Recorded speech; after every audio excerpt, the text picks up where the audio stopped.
கர்த்தரின் நாமம் மகிமைப்பட நம்முடைய போதகராய் இருக்கிற பரிசுத்த ஆவியானவருக்கு ஸ்தோத்திரம். மெல்கிசேதேக் யார்? இந்த நாமம் யாருக்குரியது? இந்த நாமம் யாரால் கொடுக்கப்பட்டது என்று பரிசுத்த ஆவியானவர் மூலமாக வேத வசனத்தை ஆராய்ந்து பார்ப்போம். எபிரேயர் 7ஆம் அதிகாரம் 1-2 வசனங்கள்.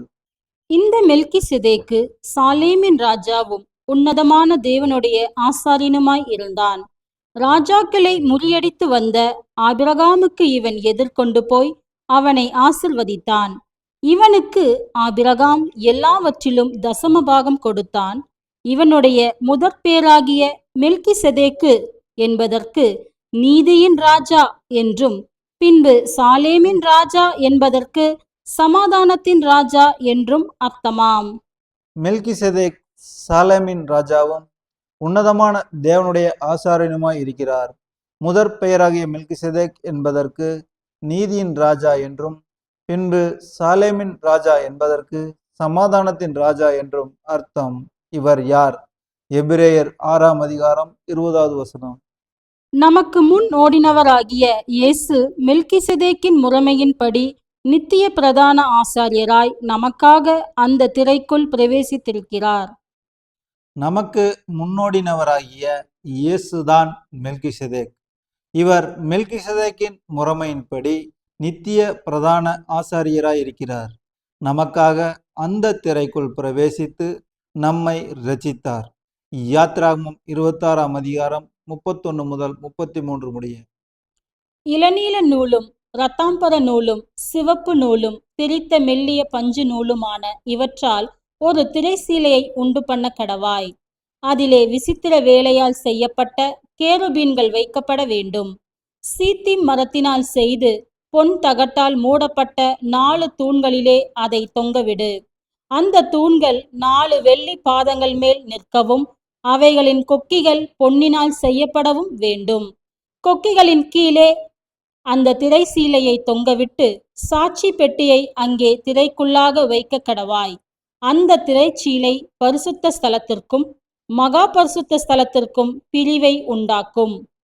பழைய ஏற்பாட்டில் ஆசரிப்பு கூடாரத்தில் பரிசுத்த ஸ்தலத்திற்கும் மகா பரிசுத்த ஸ்தலத்திற்கும் உள்ள பிரிவை இயேசு கிறிஸ்து தன் மாம்சத்தின் திரை வழியாய் கிழித்து நமக்கு புதிய ஜீவனுமாகிய மகா பரிசுத்த ஸ்தலத்திற்கு போக அவருடைய இரத்தத்தினாலே நம்மை மீட்டெடுத்தார். இயேசு நித்திய பிரதான ஆசாரியராய் இருக்கிறார். யாருக்காக வேண்டுதல் செய்கிறார்? அவருக்கு மெல்கிசேதேக் என்ற நாமம் யாரால் தரிப்பிக்கப்பட்டது? எபிரேயர் 5ஆம் அதிகாரம் 8 முதல் 10 வசனங்கள். அவர் குமாரனாய் இருந்தும் பட்ட பாடுகளினாலே கீழ்ப்படிதலை கற்றுக்கொண்டு தாம் பூரணரான பின்பு தமக்கு கீழ்ப்படுகிற யாவரும் நித்திய ரட்சிப்பை அடைவதற்கு காரணராகி மெல்கிசேதேக்கின் முறைமையின்படியான பிரதான ஆசாரியர் என்று தேவனாலே நாமம் தரிக்கப்பட்டார். இயேசு கிறிஸ்து தேவனுக்கு குமாரனாய் இருந்தும் பட்ட பாடுகளினாலே கீழ்ப்படிதலை கற்றுக்கொண்டு நமக்கும் கீழ்ப்படிதலை கற்றுக் கொடுத்து நமக்காக பரிந்து பேசும் மெல்கிசேதேக் என்ற நாமத்தில் நித்திய ஆசாரியராய் இருக்கிறார். மெல்கிசேதேக்கின் முறைமையின் படியான நித்திய பிரதான ஆசாரியர் என்று நாமம் தேவனாலே தரிக்கப்பட்டார்.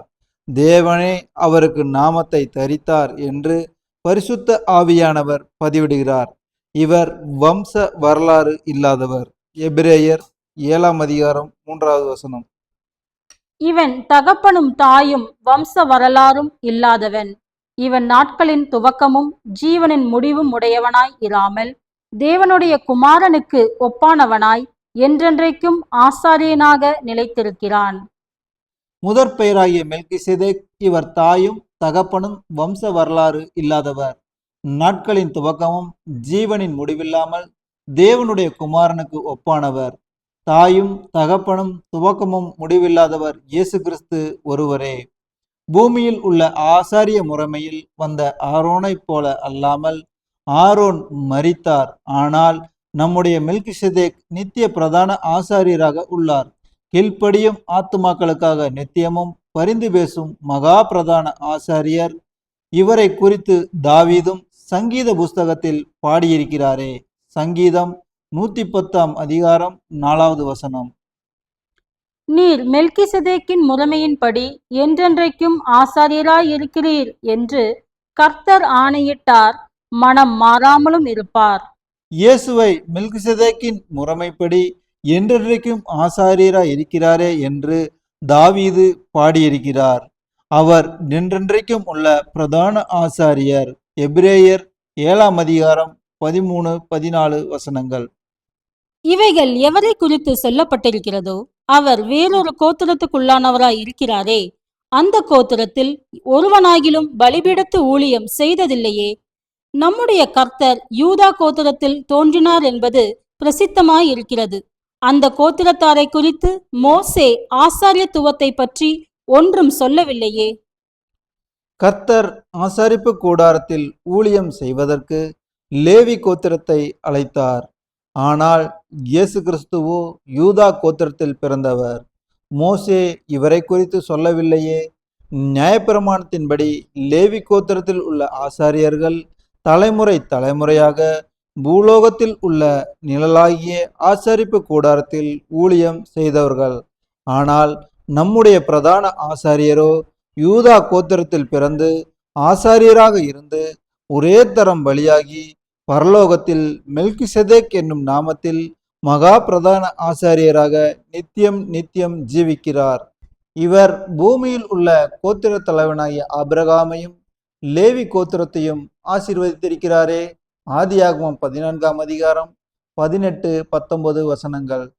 அன்றியும் உன்னதமான தேவனுடைய ஆசாரியனாய் இருந்த சாலேமின் ராஜாவாகிய மெல்கிசதேக்கு அப்பமும் திராட்சை ரசமும் கொண்டு வந்து அவனை ஆசிர்வதித்து, வானத்தையும் பூமியையும் உடையவராகிய உன்னதமான தேவனுடைய ஆசிர்வாதம் ஆபிராமுக்கு உண்டாவதாக. உன்னதமான தேவனுடைய ஆசாரியராய் இருக்கிற சாலேமின் ராஜா சமாதானத்தின் ராஜாவும் மெல்கிசேதேக் நீதியின் ராஜாவுமாகிய இவர் அப்பமும் திராட்சை ரசமும் கொண்டு வந்து ஆபிராமை ஆசீர்வதித்திருக்கிறார். எபிரேயர் 7ஆம் அதிகாரம் 5 முதல் 7 வசனங்கள். லேவியின் புத்திரரில் ஆசாரியத்துவத்தை அடைகிறவர்களும் ஆபிரகாமின் அறையிலிருந்து வந்த தங்கள் சகோதரரான ஜனங்களின் கையிலே நியாய பிரமாணத்தின்படி தசமபாகம் வாங்குகிறதற்கு கட்டளை பெற்றிருக்கிறார்கள். ஆகிலும் அவர்களுடைய வம்சவரிசையில் வராதவனாகிய இவன் ஆபிரகாமின் கையில் தசமபாகம் வாங்கி வாக்குத்தத்தங்களை பெற்றவனை ஆசிர்வதித்தான். சிறியவன் பெரியவனாலே ஆசிர்வதிக்கப்படுவான், அதற்கு சந்தேகமில்லை. ஆபிரகாமின் அறையில் இருக்கிற லேவி கோத்திரத்தையும் ஆசீர்வதித்து இருக்கிறார். பெரியவராகிய மெல்கிசேதேக் சிறியவராகிய ஆபிரகாமை ஆசீர்வதித்தார். மெல்கிசேதேக் என்பதற்கு என்ன அர்த்தம்? எபிரேயர் 7ஆம் அதிகாரம் 2வது வசனம். இவனுக்கு ஆபிரகாம் எல்லாவற்றிலும் தசமபாகம் கொடுத்தான். இவனுடைய முதற் பேராகிய மெல்கிசெதேக்கு என்பதற்கு நீதியின் ராஜா என்றும், பின்பு சாலேமின் ராஜா என்பதற்கு சமாதானத்தின் ராஜா என்றும் அர்த்தமாம். இவருடைய முதற் பெயருக்கு மெல்கிசெதேக் என்பதற்கு நீதியின் ராஜா என்றும், பின்பு சாலேமின் ராஜா என்பதற்கு சமாதானத்தின் ராஜா என்றும் அர்த்தம். நீதியின் ராஜா யார்? கர்த்தராகிய இயேசு கிறிஸ்து. யோவான் எழுதின சுவிசேஷம் 16ஆம் அதிகாரம் 10வது வசனம். நீங்கள் இனி என்னை காணாதபடிக்கு நான் என் பிதாவின் இடத்திற்கு போகிறபடியினாலே நீதியை குறித்தும். இயேசு கிறிஸ்து பிதாவிற்கு கீழ்ப்படிந்து மாம்சத்தில் மரித்து ஆவியிலே பிதாவினிடத்திற்கு போகிறபடியினாலே நீதியை குறித்தும் பரிசுத்த ஆவியானவர் கூறுகிறார். வேத வசனத்தை நிறைவேற்றுவதே நீதி. ரோமர் 5ஆம் அதிகாரம் 18, 19 வசனங்கள். ஆகையால் ஒரே மீறுதலினாலே எல்லா மனுஷருக்கும் ஆக்கினைக்கு ஏதுவான தீர்ப்பு உண்டானது போல, ஒரே நீதியினாலே எல்லா மனுஷருக்கும் ஜீவனை அளிக்கும் நீதிக்கு ஏதுவான தீர்ப்பு உண்டாயிற்று. அன்றியும் ஒரே மனுஷருடைய கீழ்ப்படியாமையினாலே அநேகர் பாவிகளாக்கப்பட்டது போல, ஒருவருடைய கீழ்ப்படிதலினாலே அநேகர் நீதிமான்களாக்கப்படுவார்கள். ஆதாம் கீழ்ப்படியாததினாலே அநேகர் பாவிகளாக்கப்பட்டார்கள். இயேசு கிறிஸ்து தேவனுடைய வார்த்தைக்கு கீழ்ப்படிந்து நடந்தார். இதுவே நீதி. ஆதியாகமம் 15ஆம் அதிகாரம் 5-6 அவர் அவனை வெளியே அழைத்து, நீ வானத்தை அண்ணார்ந்து பார், நட்சத்திரங்களை எண்ண உன்னாலே கூடுமானால் அவைகளை எண்ணு என்று சொல்லி, பின்பு அவனை நோக்கி, உன் சந்ததி இவ்வண்ணமாயிருக்கும் என்றார். அவன் கர்த்தரை விசுவசித்தான், அதை அவர் அவனுக்கு நீதியாக எண்ணினார். ஆபிராமுக்கு வயது சென்றாலும் பிள்ளை இல்லாதிருந்தும் கர்த்தர், நீ வானத்தை அண்ணாந்து பார், நட்சத்திரங்களைப் போல உன் சந்ததி இருக்கும் என்றார். அதை ஆபிராம் கர்த்தருடைய வார்த்தையை விசுவாசித்தான், அது அவனுக்கு நீதியாக எண்ணப்பட்டது. தேவனுடைய வசனத்தை விசுவாசித்தான். எபேசியர் 5:9 ஆவியின் கனி சகல நற்குணத்திலும் நீதியிலும் உண்மையிலும் விளங்கும். ஆவியின் கனி நற்குணத்திலும் நீதியிலும் உண்மையிலும் விளங்கும் என்று அப்போஸ்தலனாகிய பவுல் சொல்லுகிறார். மெல்கிசேதேக் என்பதற்கு நீதியின் ராஜா, இயேசு கிறிஸ்துவே நீதியின் ராஜாவாக உள்ளார். சாலமின் ராஜா என்பதற்கு சமாதானத்தின் ராஜா. சமாதானத்தின் ராஜா யார்?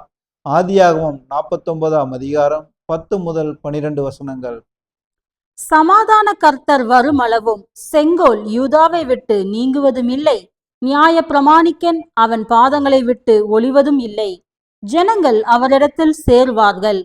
அவன் தன் கழுதை குட்டியை திராட்சை செடியிலும் தன் கோழிகை கழுதையின் குட்டியை நற்குல திராட்சை செடியிலும் கட்டுவான். திராட்சை ரசத்திலே தன் வஸ்திரத்தையும் திராட்சை பழங்களின் இரத்தத்திலே தன் அங்கியும் தோய்ப்பான். அவன் கண்கள் திராட்சை ரசத்தினால் சிவப்பாயும் அவன் பற்கள் பாலினால் வெண்மையாயும் இருக்கும். யாக்கோபு யூதாவை குறித்து கண்ட தரிசனம், சமாதான கர்த்தர் வருமளவும் செங்கோல் யூதாவை விட்டு நீங்காது, இவரே சமாதானத்தின் ராஜா.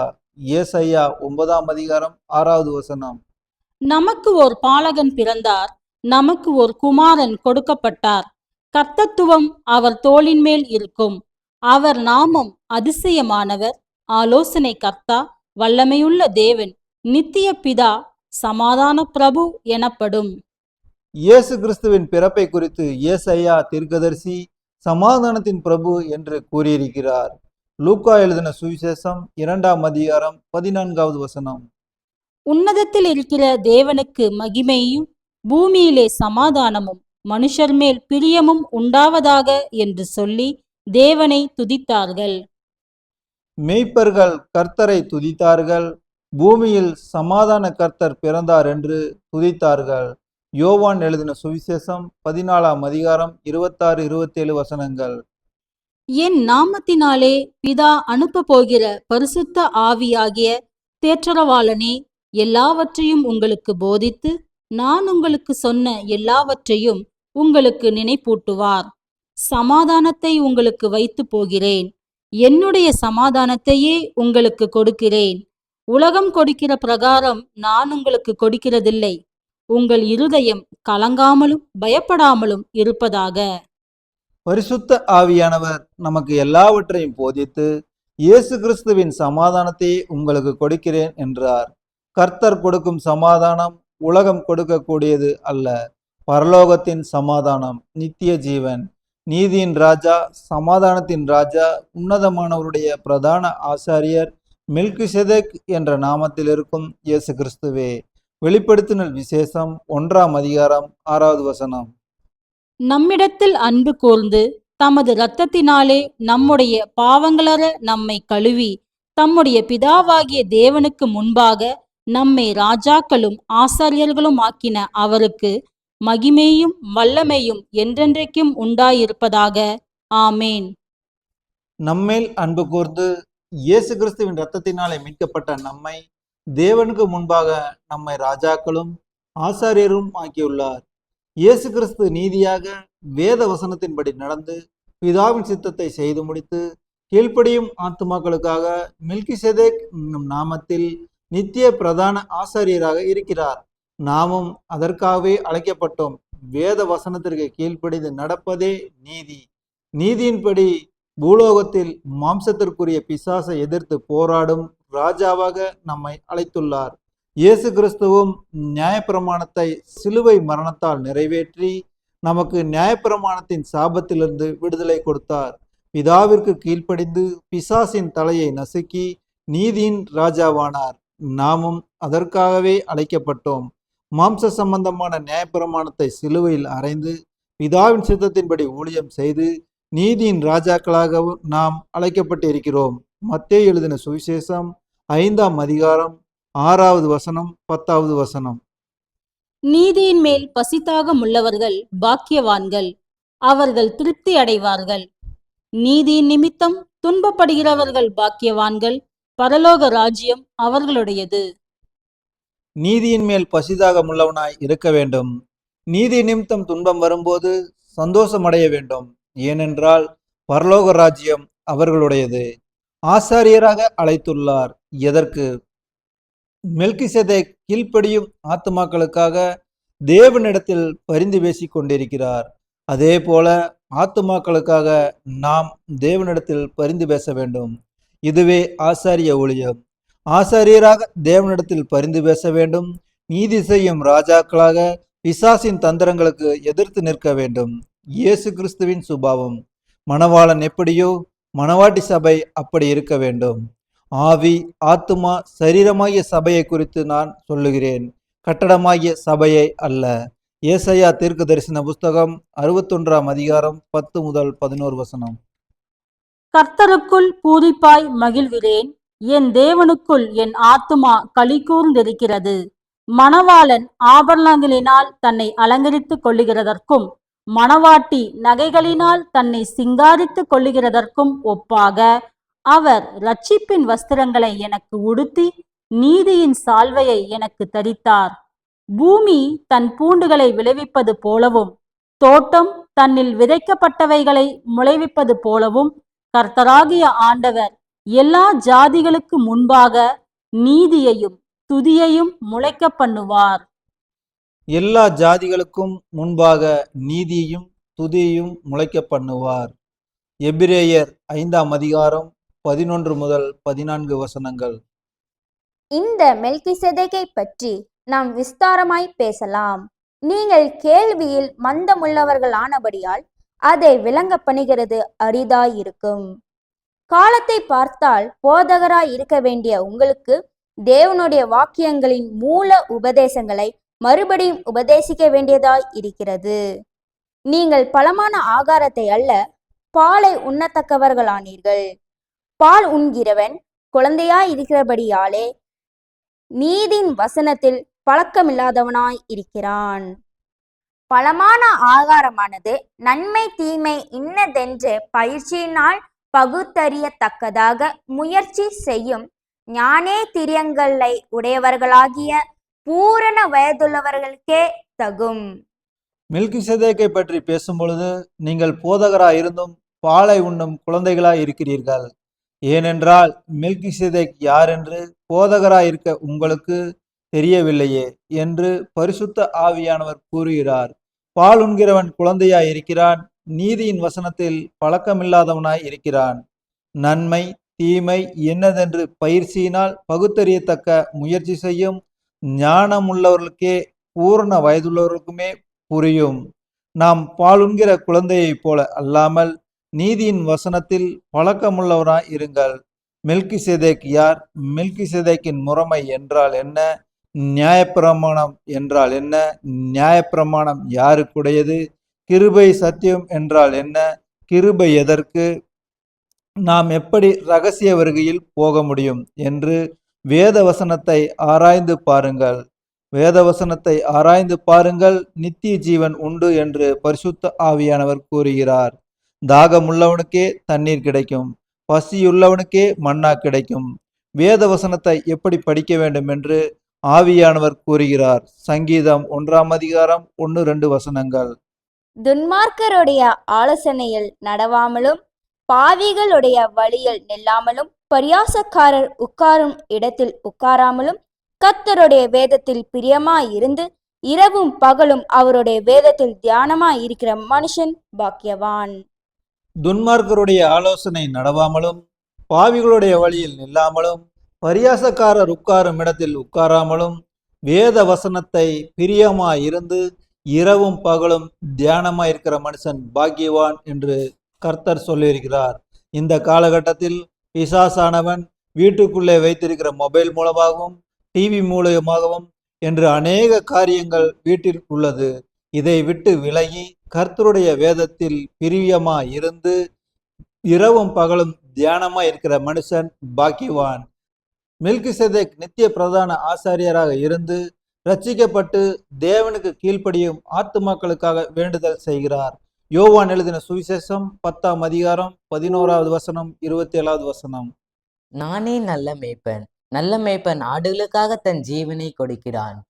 என் ஆடுகள் என் சத்தத்துக்கு செவி கொடுக்கிறது. நான் அவைகளை அறிந்திருக்கிறேன். அவைகள் எனக்கு பின் செல்லுகிறது.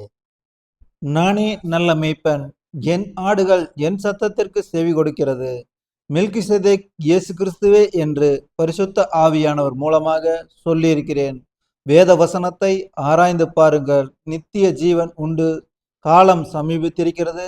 காதுள்ளவன் கேட்க கடவன். கர்த்தருடைய ஊழியக்காரன் தேவனின் நாமம் மகிமைப்பட.